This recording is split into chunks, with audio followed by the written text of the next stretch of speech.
시청자 여러분 안녕하십니까, 김동수입니다. 대법원이 말이죠, 오늘 이재명 더불어민주당 대선 후보의 공직선거법 위반 사건을 대법원 소부에 배당하자마자 바로 전원 합의체로 회부를 했습니다.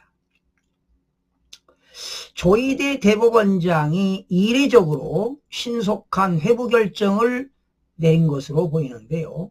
원래 공직선거법은 1심은 6개월, 2심과 3심은 3개월 이내에 선고하도록 되어 있습니다. 강행 규정입니다.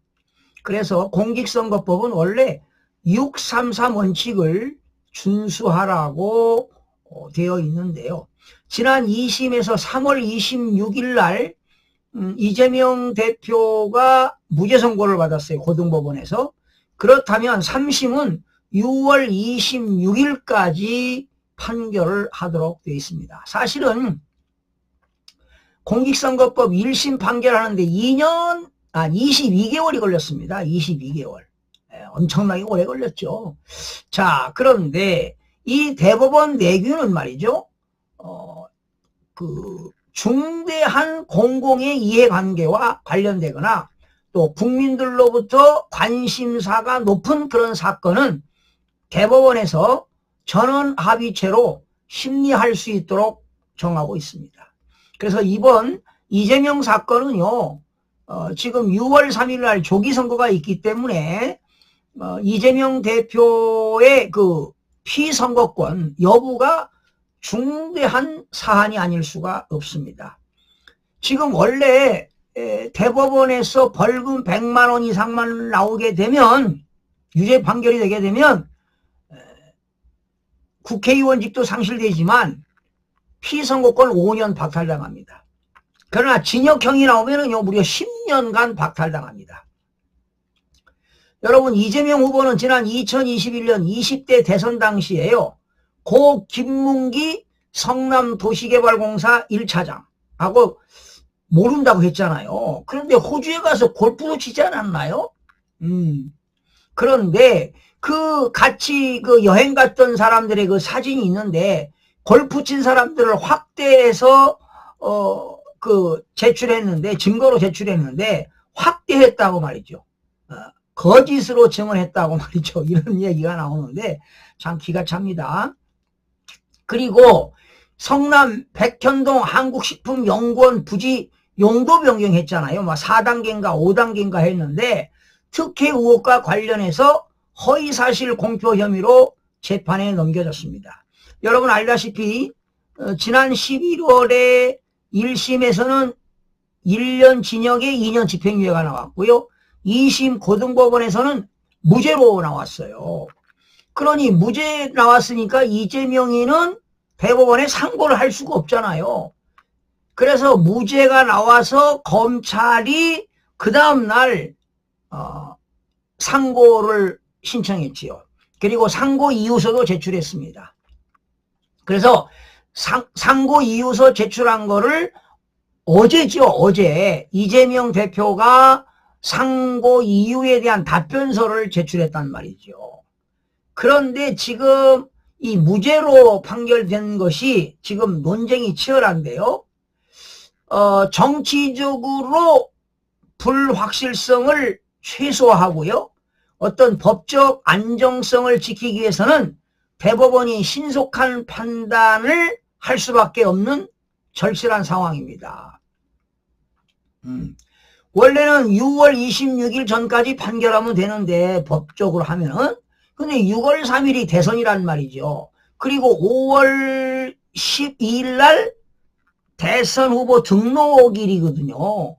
그러면 대법원에서 만약에 등록을 하고 판결이 됐다, 그리고 대통령이 당선되었다, 야, 이거 후폭풍이 만만치가 않습니다. 아마 상상을 초월할 일들이 벌어질 겁니다. 원래 헌법 68조 2항에서는요, 대통령이 거리되거나 또는 대통령의 당선자가 사망하거나 법원으로부터 판결, 기타의 사유로 그 대통령 자격을 상실할 때는 60일 이내에 또 후임자를 선출하도록 되어 있습니다. 그러면 이번 선거하고 만약에 대통령이 당선된 이후에 유죄 판결을 받으면 또 60일 후에 또 선거해야 됩니다. 이거 보통 일이 아닙니다. 그래서 그런 상황에 지금 대통령은 그 헌법 84조에 불소추 특권이 있잖아요. 형사 소추권이 있단 말이죠. 대통령은 내란죄라든가 외환죄를 제외하고 형사소추를 받지 아니하는데 84조가 문제가 아니라는 겁니다. 헌법 68조 2항이 문제이기 때문에 임기 내내 문제에 시달릴 확률이 많다는 겁니다. 그리고 지금 이재명 대표는 형사사건이 지금 5개 재판을 받고 있는데 당선된 이후에 여러 번에 만약에 이번에 무죄 판결을 받으면 뭐 상관이 없겠지만 그 이후에 당선되고 나서 또 대법원 판결을 받게 되게 되면 임기 중에 대법관을 임명하는 것도 논란이 될 것이고 또 전원합의체 판단으로 무죄가 확정된다면 피선거권 시비가 덜어낼 수 있죠. 그러니까 만약에 5월 10일 이전에 이재명 대표가 무죄가 선고된다면 뭐 당연히 이 피선거권이 박탈당하지 않고 출마할 수 있습니다. 그런데 이제 유죄가 판명될 경우에는 문제가 심각하다는 겁니다.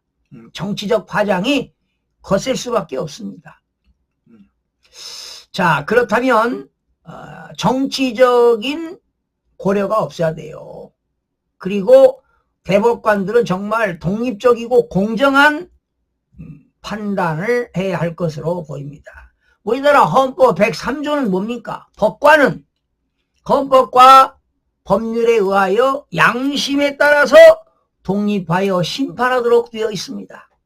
그런데 오늘 조희대 대법원장이 이런 합의체로 했는데 참 선거관리위원장 노태학 대법관이 말이죠. 신속한 회피 신청했어요. 나는 공직선거법을 하는 선관위원장으로서 공정한 재판 절차를 하는데 문제가 있다. 그래서 본인은 그 재판에 참여하지 않겠다라고 회피 신청을 했는데 공정한 재판을 위해서 아마 첫 단추가 채워졌다고 볼 수도 있겠습니다. 이제 대선 캠페인이 지금 막바지로 지금 45일 남았는데요. 정말 아마 대법원을 또 상대로 해서 야당에서는 말이죠. 뭐 지금은 뭐 대통령이 파면됐기 때문에 여야가 없지만은 대법원을 겨냥해서 압박이 가해질 수도 있을 겁니다. 그러나 이 대법관들은 정말 헌법과 법률에 따라서 양심껏 독립하여 심판을 해야 될 겁니다. 그것이 사법부의 기둥을 세우는 최선의 대책이 아닌가 이렇게 생각합니다. 지금 사법이 정치화가 되어 있어요. 사법화 정치화가 되고 있다는 겁니다. 그리고 대한민국은 지금 사법 카르텔이 지금 형성되고 있는데 심각합니다. 글쎄요, 이재명 대표가 지금 대통령이 당선된다면 후에 이 형사재판으로 정치적인 파장이 커지겠죠.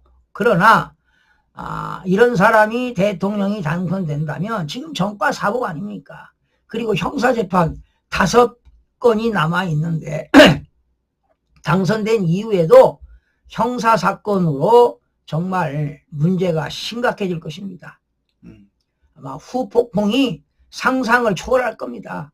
그래서 대법원에서는 하루빨리 그러한 이재명 그 공직선거법을 신속하게 판결하는 것이 자유민주주의를 지키고 법치주의를 수호하고 대한 자유민주주의를 지키는 길이 아닌가 이런 생각을 해봅니다. 시청자 여러분 고맙습니다.